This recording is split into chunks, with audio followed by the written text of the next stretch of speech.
नमस्कार साथियों, आप सभी का आपके अपने YouTube चैनल पर बहुत बहुत स्वागत है। आज की इस वीडियो के माध्यम से हम BSc semester 6 botany paper first का ऑब्जेक्टिव क्वेश्चन पेपर सॉल्व करने वाले हैं।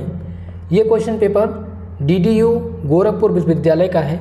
ऐसे विद्यार्थी जो दीनदयाल उपाध्याय गोरखपुर विश्वविद्यालय के हैं वो सभी लोग अपनी आंसर की चेक कर लेंगे, और जिनका एग्ज़ाम अभी नहीं हुआ है OMR पाठ्यक्रम के अनुसार आपका एग्ज़ाम होना है, तो आप सबके लिए ये क्वेश्चन पेपर खासकर महत्वपूर्ण होगा, क्योंकि यहाँ से रिपीटेड प्रश्न आपकी यूनिवर्सिटी में भी पूछे जाएंगे। तो चलिए आज की इस क्लास को स्टार्ट करते हैं।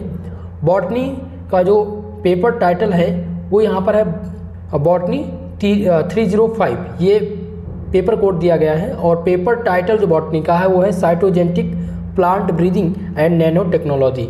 ये आपका पेपर टाइटल है नई शिक्षा नीति के अनुसार। इस प्रश्न पत्र में 50 क्वेश्चन पूछे गए हैं ऑब्जेक्टिव प्रकार के।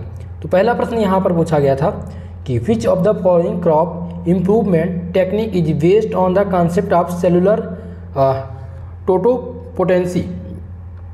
तो निम्नलिखित में से कौन सा फसल सुधार टेक्निक टोटोपोटेंसी की अवधारणा पर आधारित है, ये क्वेश्चन है। तो इसमें जो आपका सही आंसर हो जाएगा टिश्यू कल्चर। टिश्यू कल्चर जो है वो आधारित है टोटियोपोटेंसी की अवधारणा पर। ऑप्शन नंबर आपका 20 क्वेश्चन में सही उत्तर है। नेक्स्ट क्वेश्चन है father of plant tissue culture. Plant tissue culture के जनक कौन थे? तो प्लांट टिश्यू कल्चर के जो जनक हैं दोस्तों वो है हैबरलैंड। हैबरलैंड को प्लांट टिश्यू का कल्चर का जनक माना जाता है। ऑप्शन ए इस क्वेश्चन में आपका सही उत्तर है। नेक्स्ट क्वेश्चन है pure line is. Pure line is, तो ध्यान रखिएगा कि जो प्योर लाइन है वो होमोजाइगोस और होमोजीनियस होता है। ठीक है, क्या होता है? होमोजाइगस और होमोजीनियस। ऑप्शन ए इसमें आपका सही उत्तर है। नेक्स्ट है क्वेश्चन नंबर 4, जिसमें पूछा गया है ए हाइब्रिड इज। एक हाइब्रिड है, तो जो हाइब्रिड होता है वो क्या होता है? हेट्रोजाइगस और होमोजीनियस होता है। मोस्ट इंपॉर्टेंट है, दोनों क्वेश्चन सेम ही हैं। एक में आपको ध्यान रखना है, अगर हाइब्रिड पूछा जाए तो हाइब्रिड जो होता है वो हेट्रोजाइगस होमोजीनियस होता है, लेकिन अगर प्योर लाइन पूछा जाए तो प्योर लाइन के सफिक्स में याद रखिएगा होमोजाइगस होमोजीनियस। ऑप्शन ए इसमें सही है, और 4 नंबर क्वेश्चन का आपका सी वाला ऑप्शन इसमें सही उत्तर होगा। ओके, चलिए नेक्स्ट प्रश्न देखते हैं। क्वेश्चन नंबर 5, पांचवा प्रश्न यहाँ पर है कि DNA synthesis take place during the phase. DNA का संश्लेषण होता है, तो DNA का संश्लेषण आपको बताना है कि DNA का संश्लेषण कहाँ होता है। तो ध्यान रखिएगा DNA का जो संश्लेषण होता है वो S फेज में होता है। DNA synthesis take place during the phase S। Okay, option A इसमें आपका सही उत्तर है। अगला प्रश्न है कि the first artificial plant hybrid was product by. पहला कृत्रिम पौधा संकर उत्पादित हुआ था, तो ये उत्पादित कब हुआ था? ध्यान रखेंगे थॉमस फेयरचाइल्ड। थॉमस फेयरचाइल्ड ने पहला कृत्रिम पौधा संकर उत्पादित किया था। ऑप्शन सी इसमें आपका सही उत्तर है। अगला क्वेश्चन है कि ए साइब्रिड इज। साइब्रिड है न्यूक्लियर फिशन, तो ध्यान रखेंगे ये साइब्रिड है वो a hybrid by the cell fusion है। क्या है? A hybrid by cell fusion, कोशिका संलयन द्वारा एक संकर, ये साइब्रिड कहलाता है। ऑप्शन नंबर 20 क्वेश्चन में आपका सही उत्तर है। अगला क्वेश्चन है क्वेश्चन नंबर 8। आठवां प्रश्न है the membrane around the vacuole is also known as. रिक्तिका के चारों ओर की जो झिल्ली है उसको क्या कहा जाता है? तो ध्यान रखेंगे उसको दोस्तों क्या कहा जाता है? उसको हम कहते हैं साइटोप्लास्ट। ठीक है, तो इसमें साइटोप्लास्ट नहीं कहा जाएगा, टोनोप्लास्ट कहा जाएगा। ऑप्शन ए इस क्वेश्चन का सही उत्तर है टोनोप्लास्ट। रिक्तिका के चारों ओर की जो झिल्ली है उसको क्या कहते हैं? टोनोप्लास्ट कहते हैं। ऑप्शन ए आपका करेक्ट उत्तर है। 9वां प्रश्न है lysosome are known as suicide bag. Lysosome को आत्मघाती थैली, आत्महत्या की थैली के रूप में जाना जाता है, क्योंकि ये क्या होते हैं? तो ये लाइसोसोम को हम आत्महत्या की थैली के रूप में जानते हैं, क्योंकि ये हाइड्रोलाइटिक गतिविधियाँ उत्पन्न करते हैं। ऑप्शन नंबर सी इस क्वेश्चन में आपका करेक्ट उत्तर है 9वें प्रश्न का। अगला क्वेश्चन देखिए क्वेश्चन नंबर 10, जिसमें पूछा गया है द फंक्शन ऑफ द सेंट्रियोसोम। सेंट्रियोसोम का कार्य पूछा गया है। तो जो सेंट्रियोसोम का कार्य होता है वो होता है फॉर्मेशन ऑफ स्पेंडल फाइबर्स, धुरी तंतुओं का निर्माण करना, ये सेंट्रियोसोम का वर्क होता है। ऑप्शन नंबर ए इस क्वेश्चन में आपका सही उत्तर है। अगला क्वेश्चन देखेंगे, क्वेश्चन नंबर 11, जिसमें पूछा गया है कि protein synthesis take place in which of the following cell organelle, यानी कि प्रोटीन संश्लेषण निम्नलिखित में से किस कोशिकांग में होता है। तो ये दोस्तों कहाँ पर होता है, ध्यान रखेंगे, मोस्ट इंपॉर्टेंट है आपका। तो ये राइबोसोम में होता है। कहाँ पर होता है, राइबोसोम में। प्रोटीन संश्लेषण जो किस कोशिकांग में होता है, तो राइबोसोम कोशिकांग में होता है। ऑप्शन नंबर 20 में आपका सही उत्तर है। क्वेश्चन नंबर 12, जिसमें पूछा गया है कि polytene chromosomes are found because of, polytene chromosomes किसके कारण पाए जाते हैं। तो आप ध्यान रखेंगे कि ये जो पाए जाते हैं वो एंडोमाइटोसिस के कारण पाए जाते हैं। ऑप्शन नंबर डी इस क्वेश्चन में आपका करेक्ट उत्तर है, क्वेश्चन नंबर 12 का। चलिए अगले प्रश्न की ओर, क्वेश्चन नंबर 13 नंबर प्रश्न पूछा गया है, the Inflibnet centre is located in which city, Inflibnet केंद्र किस शहर में अवस्थित है। तो ये गांधीनगर में अवस्थित है। ध्यान रखेंगे किसमें, गांधीनगर में अवस्थित है। ऑप्शन नंबर डी इस क्वेश्चन का सही उत्तर है। अगला क्वेश्चन पूछा गया है, क्वेश्चन नंबर 14, जिसमें है कि what is the objective of the information and library network, जिसे INFLIBNET कहते हैं, सेंटर। ये क्या है, यानी कि सूचना और पुस्तकालय केंद्र नेटवर्क केंद्र का प्राथमिक उद्देश्य क्या है। तो इसका जो प्राथमिक उद्देश्य है दोस्तों वो है ऑनलाइन शिक्षा, to provide a platform for the online education and distance learning. ठीक है, ऑनलाइन शिक्षा और दूरस्थ शिक्षा के लिए एक प्रदर्शित मंच प्रस्थापित करना। ऑप्शन नंबर डी इसमें आपका सही उत्तर होगा। अगला है विद्वान, जिसका सफिक्स नाम है INFLIBNET। विद्वान इनफिल्बिनेट क्या है, तो ये एक प्रकार का क्या है दोस्तों, ध्यान रखेंगे। तो इस तरह के जब क्वेश्चंस आएँ तो इसमें आपको फुल फॉर्म पूछे जाते हैं। फुल फॉर्म याद रखिएगा क्योंकि कई बार रिपीट हुए हैं। ठीक है, तो अगर की बात करें INFLIBNET, तो इसका मतलब क्या हो जाता है, इसका मतलब हो जाता है इंफॉर्मेशन एंड लाइब्रेरी नेटवर्क। ठीक है, तो ये क्या है, तो एक प्रकार का राष्ट्रीय स्तर के विशेषज्ञों का एक डेटाबेस और शोधकर्ता के वैज्ञानिकों का एक प्रकार का नेटवर्क है। ऑप्शन सी इसमें आपका करेक्ट उत्तर हो जाएगा। अगला क्वेश्चन देखेंगे, क्वेश्चन नंबर 16, जिसमें है शोध गंगा भंडार है। शोध गंगा किसका भंडार है, तो ध्यान रखेंगे ई रिसोर्सेस ई संसाधन जो है वो शोध गंगा से रिलेटेड है। ऑप्शन ए इस क्वेश्चन का सही। क्वेश्चन नंबर 17 है इसमें, जो कि पूछा गया फुल फॉर्म ऑफ NICNET का पूर्ण रूप क्या होता है। तो ध्यान रखेंगे इसका जो पूर्ण रूप होता है वो होता है national information and communication network. Option number 20 question का सही उत्तर है। क्वेश्चन नंबर 18, जिसमें पूछा गया है कि BRNET का पूर्ण रूप क्या होता है। तो BRNET का जो पूर्ण रूप होता है वो होता है bullying research network. Option A 18 number प्रश्न का सही उत्तर होगा। क्वेश्चन नंबर 19, जिसमें पूछा गया है कि what are the different feature of big data analytics. Big data analytics की विभिन्न विशेषता क्या है। तो इसकी विशेषता है ओपन रिसोर्स या फिर स्टेबिलिटी, डेटा रिकवरी, ये सभी इसके अंतर्गत आते हैं। इसलिए ऑप्शन नंबर डी इसमें आपका सही उत्तर होगा 19 नंबर प्रश्न का। चले अगला क्वेश्चन है क्वेश्चन नंबर 20, जिसमें पूछा गया है कि the examination of large amount of data to see what pattern और other useful information can be found by known as. यह देखने के लिए कौन सा पैटर्न या अन्य उपयोगी जानकारी मिल सकती है। बड़ी मात्रा में डेटा की जांच को क्या कहते हैं। तो इसको दोस्तों क्या कहा जाता है, इसको हम कहते हैं बिग डेटा एनालिसिस कहते हैं। क्या कहते हैं, बिग डेटा एनालिसिस। यहाँ पर आपका करेक्ट उत्तर हो जाएगा option number A, option C big data analysis होना चाहिए। यहाँ पर बिग डेटा केवल है, ऑप्शन सी सही है। अगला क्वेश्चन देखेंगे, क्वेश्चन नंबर 21, जिसमें पूछा गया है कि which industry has the utilized 3D printing for creating the customized and patent specific medical implants। यानी कि किस उद्योग ने अनुकूल और रोगी विशिष्ट चिकित्सा प्रत्यारोपण बनाने के लिए 3D प्रिंटिंग का उपयोग किया है। तो ध्यान देंगे इसमें हेल्थ केयर, स्वास्थ्य देखभाल आपका करेक्ट उत्तर होगा। ओके, चलिए अगला क्वेश्चन देखते हैं। नेक्स्ट क्वेश्चन यहाँ पर है कि in computer science in computer science algorithm refer to a special method enabled by a computer for the solution a problem. क्या होगा इसका प्रॉब्लम? ट्रू, फॉल्स या अनसर्टेन या नॉन। तो इनमें से सही उत्तर हो जाएगा ए वाला आपका करेक्ट उत्तर होगा। विज्ञान, कंप्यूटर विज्ञान में एल्गोरिथम किसी समस्या के समाधान के कंप्यूटर द्वारा प्रयोग में लाई जाने वाली एक विशेष विधि को संदर्भित करता है। यह कथन सत्य है। ऑप्शन ए इसमें सही उत्तर होगा। क्वेश्चन नंबर 23 है, जिसमें पूछा गया है who known as the father of tissue culture. Tissue culture के जनक के रूप में किसको जाना जाता है? तो मोस्ट इंपॉर्टेंट है।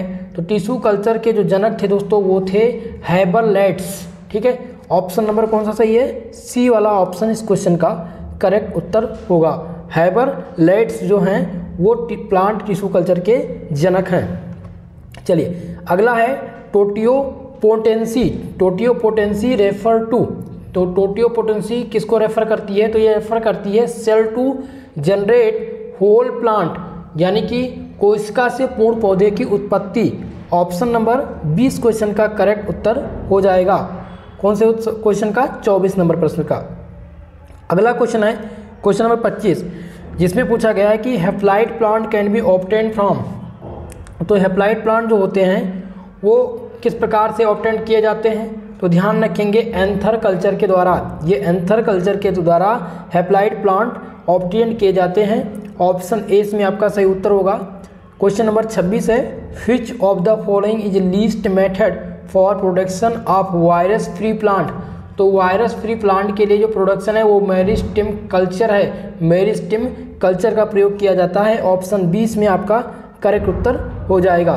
चलिए अगले प्रश्न की ओर। क्वेश्चन नंबर 27, जिसमें पूछा गया है कि in the tissue culture system which of the following is the primary impact of cytokines. यानी कि ऊतक संवर्धन प्रणाली में निम्नलिखित में से कौन सा साइटोकिन्स का प्राथमिक प्रभाव है? तो उसमें से जो प्राथमिक प्रभाव है दोस्तों वो है फॉर्मेशन ऑफ एडवांटिनस शूट्स। ठीक है, ऑप्शन नंबर ए सही हो जाएगा इस क्वेश्चन का। एडवेंटिशियस तने का निर्माण, ये आपका सही उत्तर है। अगला क्वेश्चन है ऑर्गेनोजेनेसिस जो पूछा गया था। ठीक है, नेक्स्ट प्रश्न आपका था कि the ability of the component cell of callus to form a whole plant is known as. यानी कि कैलस के घटक कोशिका की संपूर्ण पौधे में परिवर्तन की क्षमता को क्या कहते हैं? तो इस क्षमता को कहते हैं डी डिफरेंटिएशन। ठीक है, क्या कहते हैं? डी डिफरेंटिएशन कहते हैं। ऑप्शन नंबर 20 क्वेश्चन का करेक्ट उत्तर हो जाएगा। नेक्स्ट प्रश्न है जिसमें पूछा गया है कल्याण सोना इज वैरायटी ऑफ।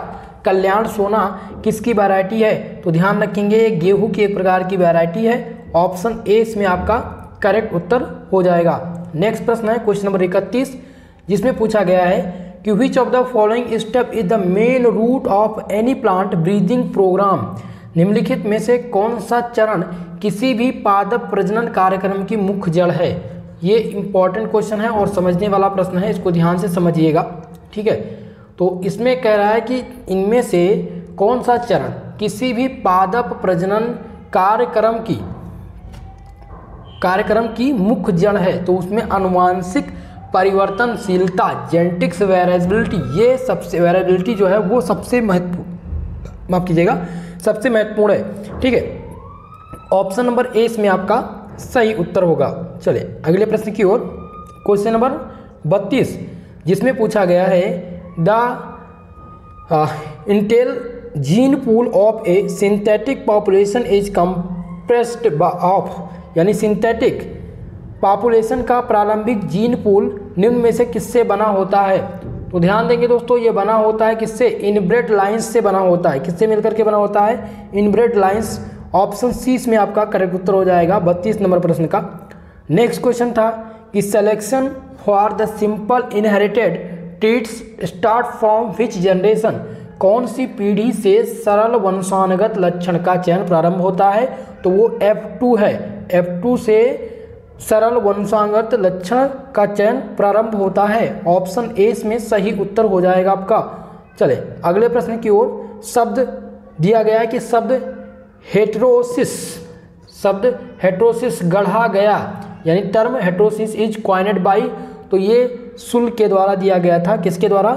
शुल्क के द्वारा दिया गया है। ऑप्शन नंबर यहाँ पर आपका सही उत्तर हो जाएगा सी वाला ऑप्शन। क्वेश्चन नंबर 35 जिसमें है कि breeding for a disease resistance require, यानी कि रोग प्रतिरोधकता के लिए ब्रीडिंग में क्या आवश्यकता होती है? तो इनमें से जो आवश्यकता होती है वो एक गुड सोर्स ऑफ रेजिस्टेंस की आवश्यकता होती है, प्रतिरोधकता की एक अच्छा स्रोत। ऑप्शन ए इसमें आपका करेक्ट उत्तर है।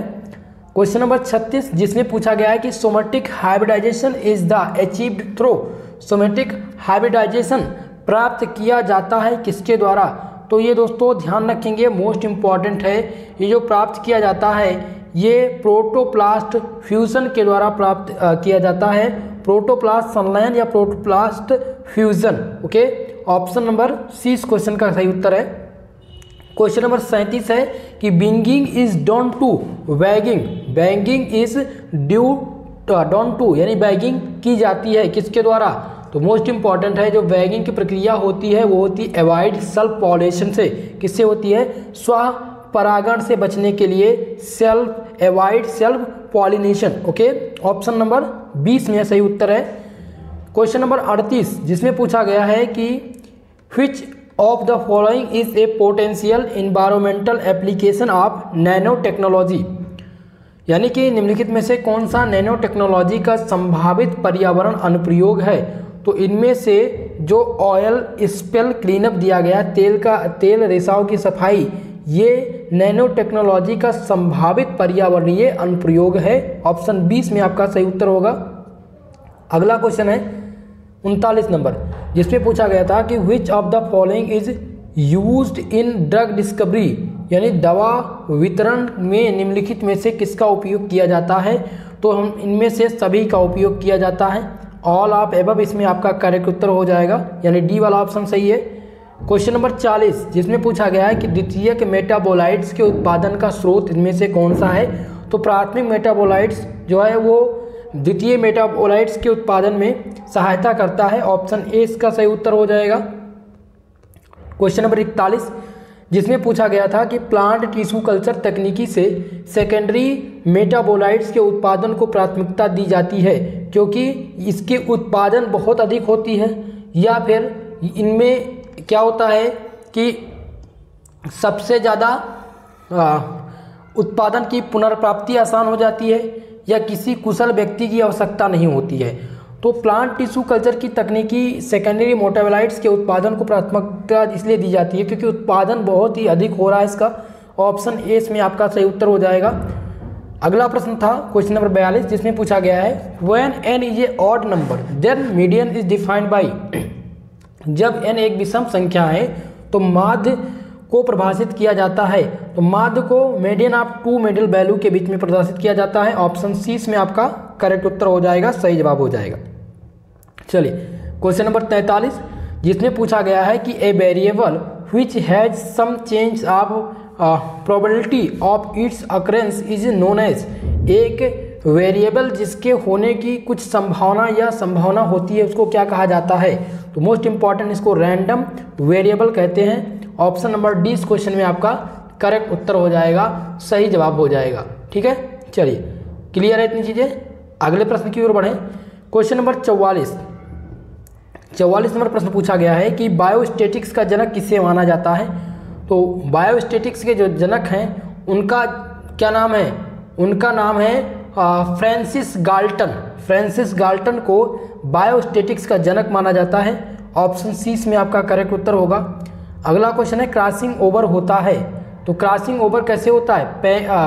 पैकेटिन स्टेज से, पैकेटिन स्टेज द्वारा क्या होता है? क्रॉसिंग ओवर होता है। ऑप्शन नंबर सी इस क्वेश्चन का करेक्ट उत्तर है। अगला क्वेश्चन है 46 नंबर जिसमें है कि replication of the coupling are two phase of, प्रतिकर्षण और युग्मन इसके दो पहलू हैं, उसको क्या कहा जाता है?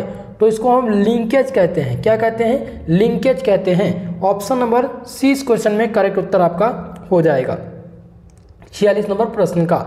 चले अगले प्रश्न की ओर। नेक्स्ट क्वेश्चन दिया गया है the effect of linking is, linking का प्रभाव क्या है? तो जो लिंकिंग का प्रभाव है दोस्तों वो होता है the development of more partial phenotype. ठीक है, यानी कि क्वेश्चन कह रहा है कि अधिक पृथक फेनोटाइप का विकास ये लिंकिंग का प्रभाव है। ऑप्शन नंबर सी इस क्वेश्चन में आपका करेक्ट उत्तर हो जाएगा। चले नेक्स्ट प्रश्न क्या पूछा गया था, क्वेश्चन नंबर 48 जिसमें है which of the following chemicals inductance polyploids in plant, इनमें से कौन सा रसायन पौधों में पॉलीप्लाइडी प्रेरित करता है। तो ये कौन सा प्रेरित करता है दोस्तों, तो इसमें ध्यान रखिएगा मोस्ट इम्पॉर्टेंट आपका है कालीचिसीन जो है ये रसायन पौधों में पॉलीप्लाइडी प्रेरित करता है। ऑप्शन 20 में आपका करेक्ट उत्तर होगा। क्वेश्चन नंबर 49 है पौधों में ट्रांसलोकेशन खोजा गया था। तो पौधों में जो ट्रांसलोकेशन खोजा गया था वो स्टर्न के द्वारा खोजा गया था। ऑप्शन ए इसमें आपका करेक्ट उत्तर हो जाएगा। क्वेश्चन नंबर 50 जिसमें पूछा गया है कि वह चरण जो अर्धसूत्रीय विभाजन फर्स्ट और अर्धसूत्रीय विभाजन सेकंड के बीच जोड़ने वाली कड़ी के रूप में कार्य करता है तो उसको क्या कहते हैं। तो उसको ध्यान रखेंगे दोस्तों, कहा जाता है इंटरकिनेसिस। क्या कहा जाता है, इंटरकिनेसिस कहा जाता है। ऑप्शन नंबर सी इस क्वेश्चन का करेक्ट उत्तर है। तो आज के इस प्रश्न पत्र में 50 प्रश्न थे जो कि दीनदयाल उपाध्याय गोरखपुर विश्वविद्यालय का क्वेश्चन पेपर आप लोग सॉल्व कर रहे थे। नेक्स्ट क्लास में दोस्तों हम बॉटनी सेकंड पेपर को सॉल्व कराने का प्रयास करेंगे और जिनका एग्जाम नहीं हुआ है अभी उनके एग्जाम में समय बाकी है, तो आप लोग जितने भी क्वेश्चन पेपर हमारे चैनल पर मिल रहे हैं उन क्वेश्चन पेपर को अच्छे से प्रिपेयर कर लीजिएगा क्योंकि वहीं से रिलेटेड प्रश्न आपके यूनिवर्सिटी में पूछे जाएंगे। ओके, तो दोस्तों आज के लिए बस इतना ही, मिलते हैं नेक्स्ट वीडियो में, तब तक के लिए जय हिंद जय भारत।